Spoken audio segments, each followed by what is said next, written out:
चिराङाव दङ आइडिया बिराद खै बोसोराव दा जोंनि एकर्डआव दङ बेबायदि दैबानाजों हा खुरखानायखौ होबथानो थाखाय नैबे एकर्डआव लिरजानाय दङ जोंनि बर' हालामाव बिराद औवा जायोना औवाजों बायदिसिना बानाय नङा होमबा बायनासो लाबोयो जों बाहेराखौना बिनेश्वर ब्रह्म इन्जिनियारिं कलेज दङ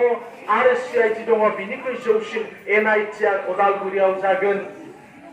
दायो क'क्राझारनि देबरगाव बेसरगाव मेडिकेल कलेज गंसे लुगासिनो दङ फोसावनायाव मा लाखावनो फोसावदोंमोन बरपेटाना मा लाखावनो जाबाय तेजपुरना मा लाखावनो जाबाय जोंनि क'क्राझारा दाबो जायाखै दासो बिल्डिं लुगासिनो दङ नोंथांमोननि बाक्सायाव बरमायाव मेडिकेल कलेजजों लोगोसे केन्सार बिदोंमोन एम्स भारत सरकारा बुंदों जों दाबो माने मोनफ्रोमबो रायजो स्टेटआवनो जों हरजोबनो हायाखै आरो बेबायदि मोनसे स्टेटआव मोननैथ' जों हरनो हाखाया मानोना जोंनि आसामना दा बै सानसारि खाथियाव लुगासिनो दङ दाबो जायाखै दासो लुगासिनो दं अब्ला जोङो बोरै हरनो मोनफ्रोमबो स्टेटआव जायाखै बिनिखायनो बिनिल' एसे गाहायाव जे फसंथाना दायो माने शिलंआव दङ बेबायदि चिरांनि रौमारि हाग्रामा ब्रिज सेराव बावहाय मोनसे माने रिम्स होननाय मोनसे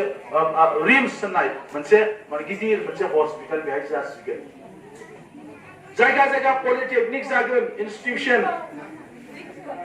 जोंनि लाइमोनफोरखौ स्किल ट्रेनिं होनो थाखाय बाव फसंथान जागोन